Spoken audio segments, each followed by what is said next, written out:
vari pakati pedu toda kugashirawo zvakare mhuri yanga ichifamba nakuda vachimutsigira paprogramu yake pakudzidza kwake. Toda kugashira nenzira yakasanangurika Mr. Mutapa, Progressive Teachers Union of Zimbabwe, chairperson for the province. Toda kugashirawo zvakare mufundisi vari pakati pedu tichibva tavakumbira kuti vasvike kuno vatipo opening prayer.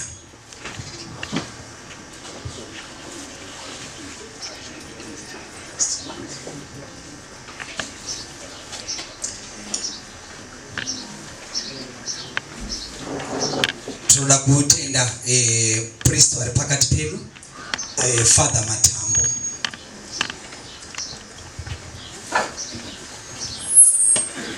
Tina Matei, Mr. Baba, Neremana Komana, Namaya Sunday.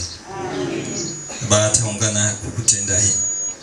Tunakutenda hii shukuru echipo chemwana kuda. Maka konesa kudzidza kwa iwe. No tenda ni pamamuswitsa. Ambaye mchungu mpasimba. Omuna asena kumkombolera. Shukuru kuti chichitiko chakanaka chakatanga. Chisike kumugumu wakanaka. Tinotenda Mwari kuti zvose zvinotangira mamuri tichikumira mamuri. Tinosvitira kwamuri minya kupa zvose zvakanaka. Chikumbira chipo chekuti sitigone kuremekedza chipi chakanaka choga chamunenge matipa muupenyu hwedu. Titungamira izwa ira naso kwazo rakakomborerwa fambe zvakanaka. Svika kumugumu wakanaka. Mr. Baba, Neremana Komana, Namaya Sunday. Amen. We want to thank our priest for giving the opening prayer. Tichifamba pamberi neprogram yedu tichakumbira entertainment. We have a solo guitarist nasi inyaya art yatiri kufamba nayo. Okay, ndikuona panapa kuti havasati vasvika. Kana vachinge vasvika tichavapa mukana. Panguva inoi ndoda kuti ndingotaura mashoko mashomanana to our guests. Vose vari panapa kuti taungana nekuda kwebasa rakaitwa kumakore kubva kuvarairidzi vanga vari kuprimary zvichienda kusekondari tichizosvika pachikoro chikuru. I always correct people pavanoti our local university. This is our international university. You'd find international students vari papo panova pachidzidza mukomana. Nhasi akunosvika pakunopedza zvidzidzo zvake pari kuratidzirwa basa rezvinhu zvaakugona kuita nemaoko ake. Toda kutenda zvikuru. Ngatimbopei malecturers ake vari panapa chipo chekuombera nebasa guru ravari kuita. Thank you so much. Panguva inoi ndoda kupa a representative from the university to give a few remarks.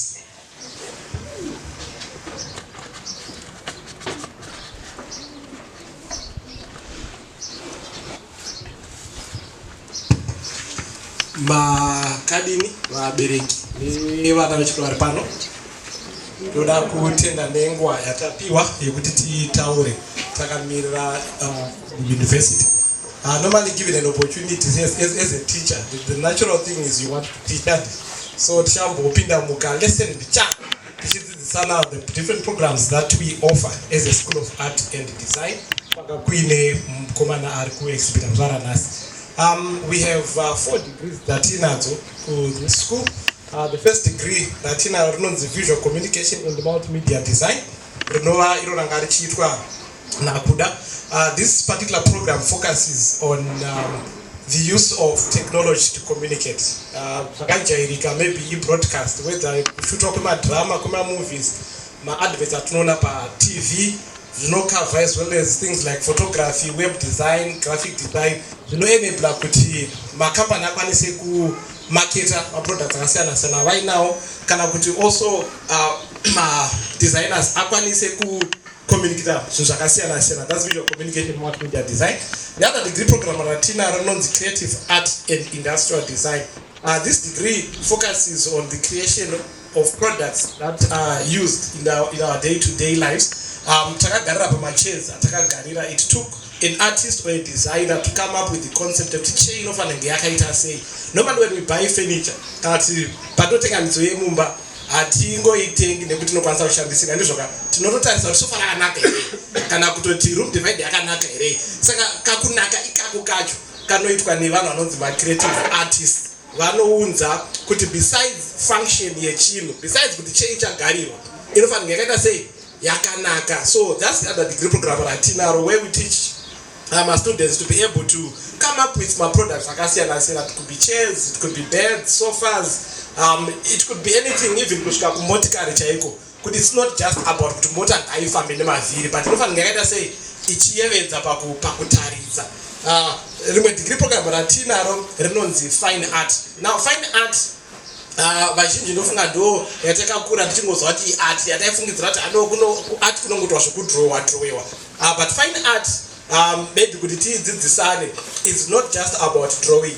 Fine art inodefine zvinhu zvakaita semaprints, even ari pamicheka. Mukatarisa munhu wangu ari kufamba chiya kuno, pane maprints aripo muri kuaona kani. My fine artists also deal with coming up with my prints anoshandiswa pambatya dzakasiyana siyana. That's a fine artist. So a fine artist basically deals with beautifying the environment or beautifying munhu. So when you talk of zvakaita landscape to beautify the environment, that's fine art. Tikazosvika pakuzoti zvichaiswa kumadziro, whether zvakadrowewa kana zvakaitwa ezimufanikiso photography, that's also fine art. Saka mchana fine art, it's not just about kudrowa nepenzura, but inoshandisawo paints, inoshandisawo prints on fabrics and things like that. Saka ndori degree program ratinaro. The other program ratinaro ndere fashion and textile design, where it focuses on kugadzirwa kwembatya. There are different categories. Mchaona kuti pane vanhu vakapfeka ngowani andiri kuona nemaheti akasiyana siyana. Zvinotoda a fashion artist kuti anga achidesign kuti heti inge yakaita sei, mashirts, tops and things like that. Saka these are the degree programs that tinazo, where we are hoping kuti nema degrees akaita sei art vana vanokwanisa kuti even vachiri pachikoro they are able to make a living. Tinema students are not even at level 2, which is part 2. They are able to actually make some monies, or fees, or to take care of themselves. So it's just an encouragement or even my students that the world of art is also a world worth pursuing my careers. The good thing maybe about our department is it's a multidisciplinary department. They know from a background, the IT, from architectural background, my engineers. For us to be able to come up with my products are functional in the home. Interest you could draw. Let's encourage because quite degrees skill away. You realize most of the people that are rich in our communities are actually people that have a strong art background, whether it's art in the sense of performing arts, music or acting, but also there's arts in the sense of the visual arts, which is the degrees that we are offering at the university. So my students, you are free to apply. Form 6, you can apply for these degree programs. So you only need 2 A-level subjects and then more degree programs. In this particular day, maybe just focusing on the data, it's an exhibition which is an exam.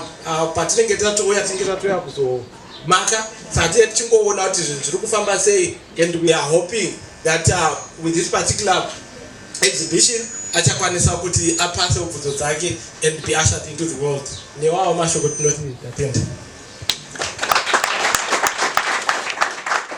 Ava ndo maticha ekuuniversity mangonzwa kutaura kwacho kuti zvatisiyanei nesu tiri kuprimary kana ku high school. Ndaingokumbirawo kuti muintroducewo rimwe degree nditeerawo passion rangu reMC pamadegree enyu eart. I would want to be the first student. Toda kutenda zvikuru vataura vakamirira university nekutaura kwakanaka. Munoziva basa rekuti tisvike pakuti mwana akumakirwa arina kuchipa pari kuinvolva vanhu vakawanda, vabereki, ndambotaura maticha ekuprimary, ekusecondary, malecturer nezvizvi zvese. Chikuru ndechekuti vanhu kana vachishanda pamwe chete tiregere kufungirana, handiti? Tese tingoziva kuti we are working for one thing. It happened kuti rimwe gore mhuka dzakatitura kuenda kupicnic, picnic. Dzimwe mhuka dzinofambisa, dzimwe dzinomhanya, vanakamba vanga varipo. So for 3 days they traveled. Vanosvika pavenue pavo pavaida kuita picnic. Vasvika ipapo only to realize kuti vakanga vasiya madrinks. Picnic yanga isingaitiki, kwakuchiti toita sei? Kwakutsvaga kuti anonotora madrinks ndiani. It was so unfortunate for the tortoise kuti vese vakabva vaenda ndikamba ngaaende anotora madrinks.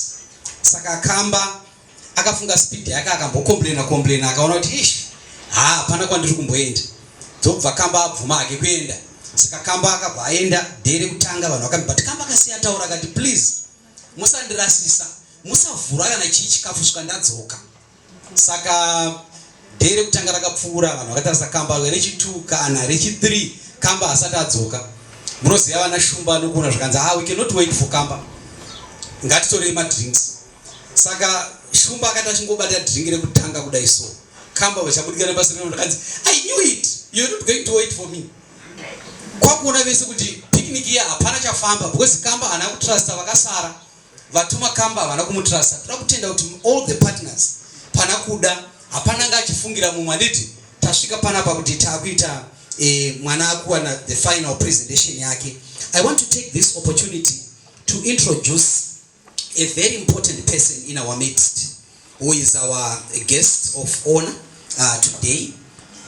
The man that I'm talking about, ndoda kutenda kuti kugara kwanaita muno muchinoi ndakavazivawo munzvimbo dzakasiyana-siyana vachiita zvakanaka, vachidedzwa vari guest of honor, different activities. Nhasi vakoshesawo program yako kuda vari pano. This man that I'm talking about was once a teacher. Zvinondipa manyuku kuti upenyu hwangu inini ndine potential yekukura, because pamwe ndiri pavakatangira as a teacher. Ndongofunga ndichasvikawo ipapo. He was once a teacher in Manikanet, Rusape, at a high school inonzi Nyakuipa, secondary. Vachidzidzisa maths vari ipapo. Nekufamba kwenguva vakasiya basa reudzidzisi vakajoina banking sector. Varimo mubanking sector vakati ndoda kuti ndiwane maqualifications acho. Ndosaka maona ndachikumbira kuuniversity ndavaintroduce degree reMC, zvekuita zvinhu asina mapepa nazvini nandidini. Guest of honor vakatsvaga mapepa ekuti vashande mubanki. He obtained the professional qualifications in 1994 to 1997. That's the period. Havana kuguma ipapo vakatiwo ndodawo kuuniversity.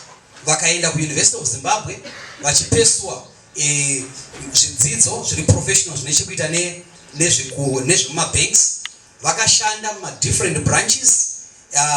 I can safely say he is well traveled as far as Zimbabwe is concerned. Vakashanda pa Granite Side branch, vakaenda pa Westgate. Isitongoziva pa Westgate pari pa bus stop yekuburukira chigwa kuchinoya, nditiwo vaishanda mubank vari ipapo. Vakashandawo muna First Street. I like First Street nokuti pataikura isu hakuna munhu mutema aipinda muna First Street, but ivo vakanomanage bank muna First Street.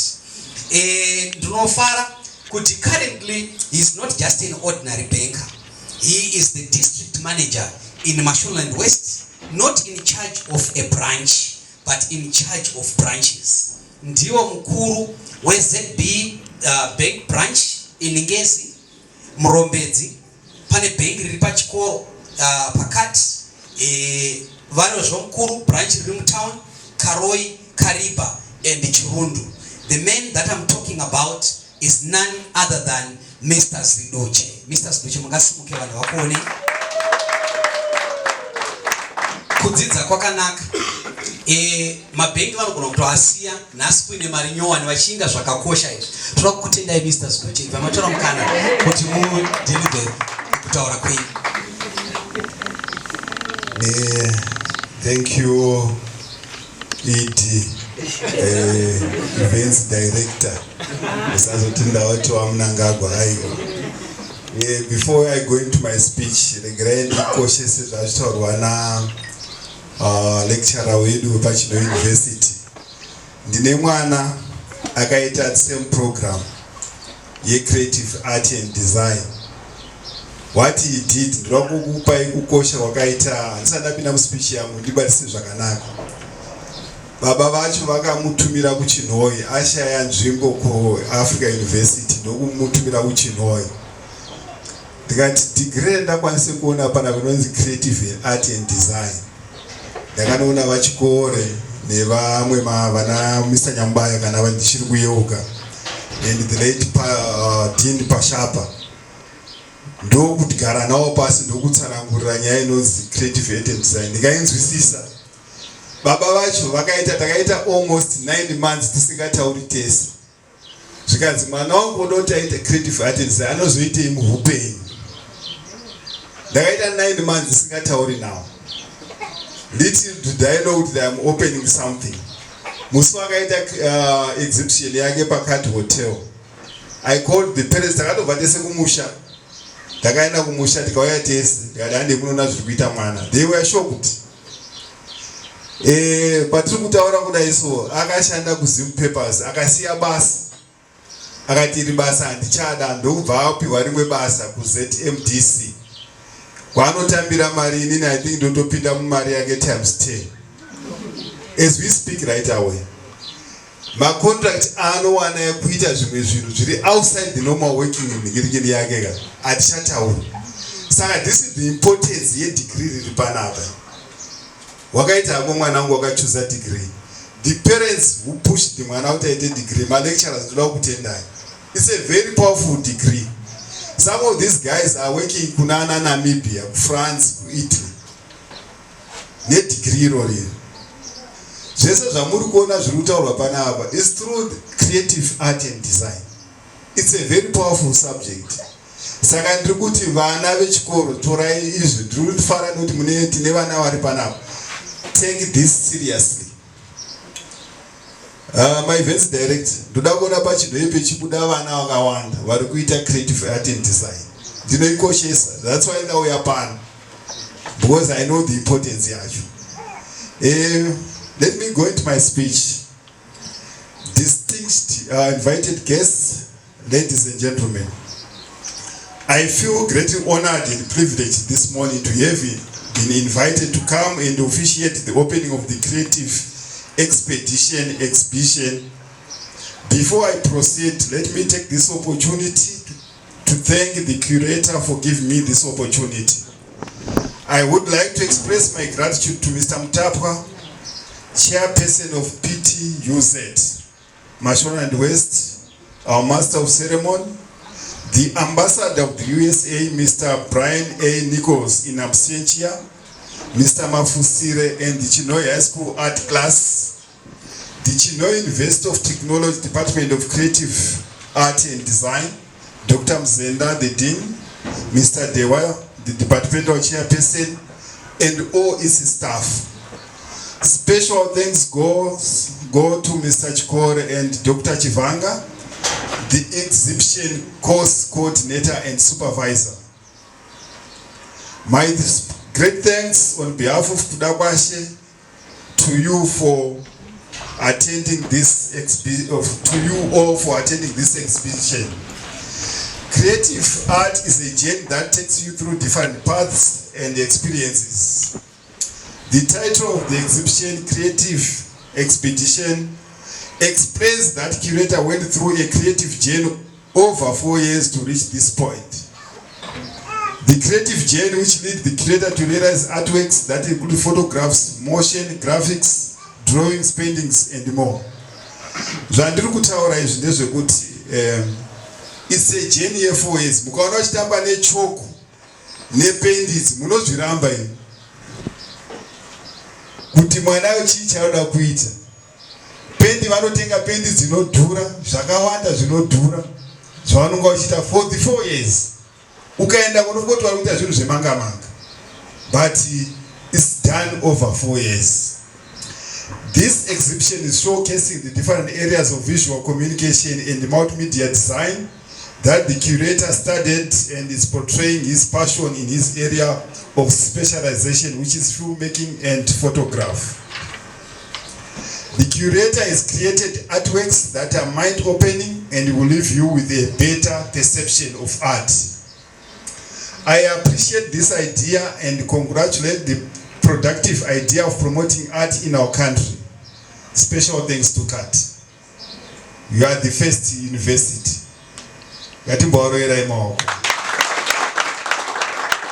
Because art is life and art is the way of living which we require in our day-to-day living without noticing. For example, to know the contents of a product, we need packaging and branding which is designed by a designer. The television shows that we love to watch would not be on if not for content creators like filmmakers, editors and cameramen. Creative art is everywhere and is embedded in our lives. Zvamunoona zvizobuda paTV ndotausanangudza neshona kuti vamwe vabereki vari pano zvinotobudikidzwa nevanhu ava. Whether pabuda mupikicha wakaita sei, these are the people vari behind the scene. Hazvingoitwi nekungoti zvangoitwa chete, kune vanhu vanenge vari behind the scene. For the exhibition, the curator has selected a range of artworks. These depict various stages he passed through as a Bachelor of Science in Visual Communication and Multimedia student at Chinhoyi University of Technology. Some are filmmaking projects, graphic design, packaging, motion graphs, web design, and photograph, to name a few. Though academic, the main thrust of the creative exhibition is to find a way to enlighten people who don't understand what art is all about, hence challenging them to stop and look around, as art is all around and is a vital tool to our day-to-day lives. Kudakwache's passion in filmmaking and photograph from a young age led him into pursuing this innovative degree. During his internship period in South Africa at Jupela House also gave him a chance to perfect his art in graphic design and layout design. The experience of working in a different country gave him a chance to see how different designers approach their work.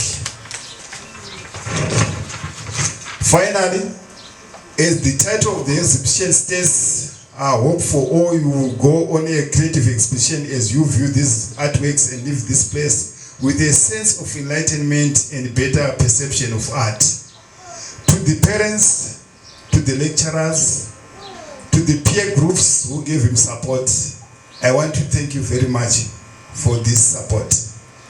This exhibition is very expensive. Believe me or not, there are lots of sacrifices that are done to make sure that this day becomes a success. With these few words, it is my pleasure to declare this exhibition open. Thank you.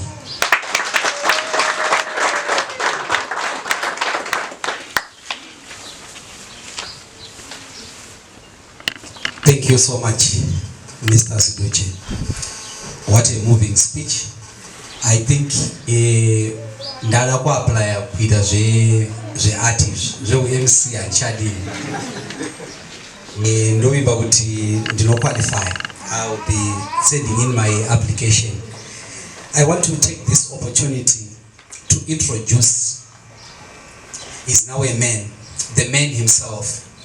You know, Kuda ndakamuziva kari kamufana kadikiso kachitanga form 1 and chinhu chikuru chandakadzidza ndechekuti twafana toya tichiuya to respect because auzomboziva kuti ndo pachazobuda Kuda ari kuitira zvakadai so. Kuda achiuya paChinhoyi High School pane zvakawanda zvandingada kuti nditaure, but his life was quite evident kuti munhu anoda zveart, sport, passion yacho yanga iripo. Ndinoziva achida zverugby, imwe art yo ndofunga lecturer watsana ndifungati pane chisiri art, zvinhu zvese zvitori art ndo upenyu hwedu. So Kuda achinopesua zvidzidzo zvake, isu hatina kuziva kuti tinosvika patasvika apo. Ndokutora mukana uno kuti ndikusimudze Kuda kutaura mashoko mashoma. Vanhu veart havanyanyi kutaura stereki. Good morning, ladies and gentlemen. I'm so humbled that you have attended my exhibition. I hope you are going to have a different perspective of me and art when you view my artworks. This is a compilation of my works from my first year up until now. You should realize that I worked hard, and I hope you appreciate and gain some inspiration from my works. I thank you.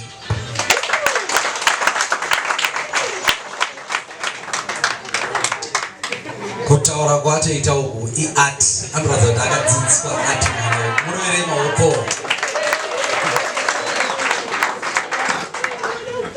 Nyaya yatanyanya kuinga pano hapasi pamuchato, haisi nyaya yemaspeech.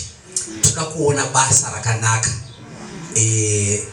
rakaitwa naKuda kana kuti raari kuita. So tichigadzirira zvakanaka kuti timboona imwe form of art. Tine vada kuitira entertainment yanambotaura iyaya, ndoda kuvapa nguva. Vachingopedza ndichakumbira our lecturers vauye kuno kumberi pamwe chete na guest of honor nema guest vese vanoremekedzwa.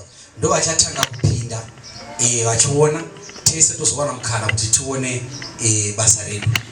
Over to you.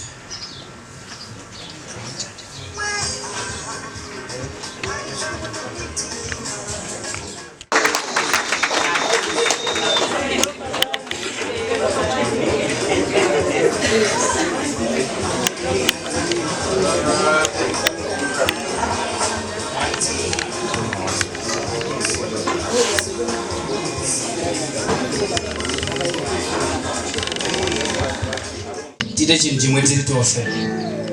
Amen.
Thank you.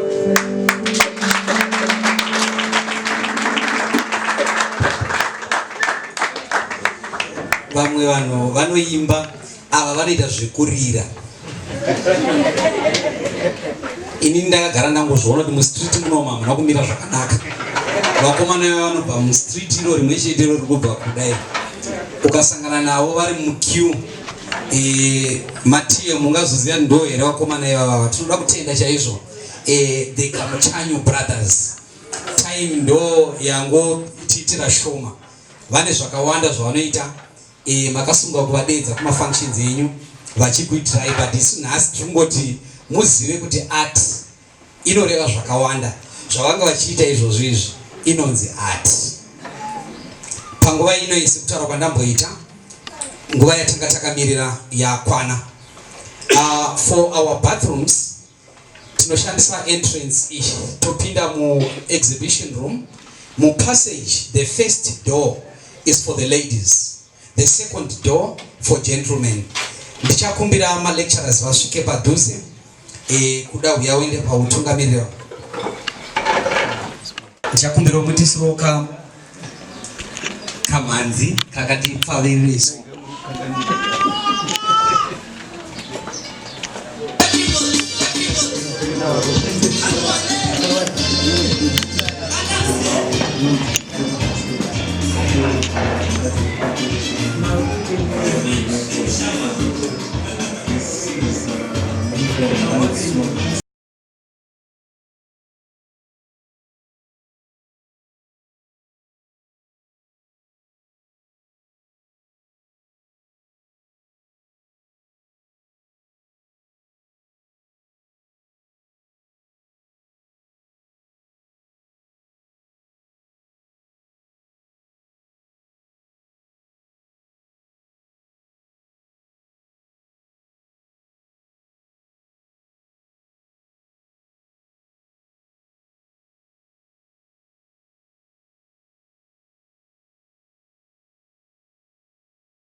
agawan nika pewa masala mapata edanda kupita wakati na agawan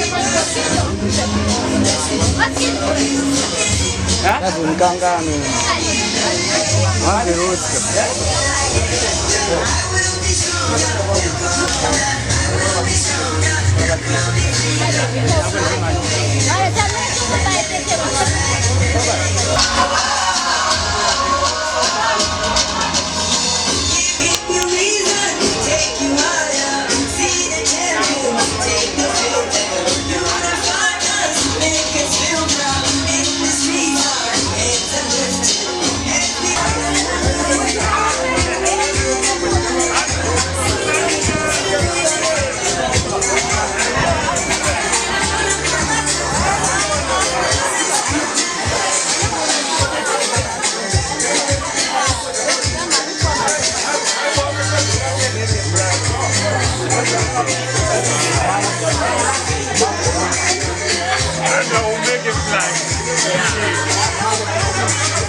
very well. Toda kukutendai nekuuya kwese kwamaita. Opening yedu aiwa maionawo muri free futi kupota muchiuya futi muchizovhiwa muchiona kuti zvinhu zvemwana zvakadii. Toda kukutendai takamirira kudagadzikwa ndakukutendai. Asi makasununguka futi vasati vasvika panzvimbo ineyi uyai futi muchiona muchipfuura nekubhuku iri.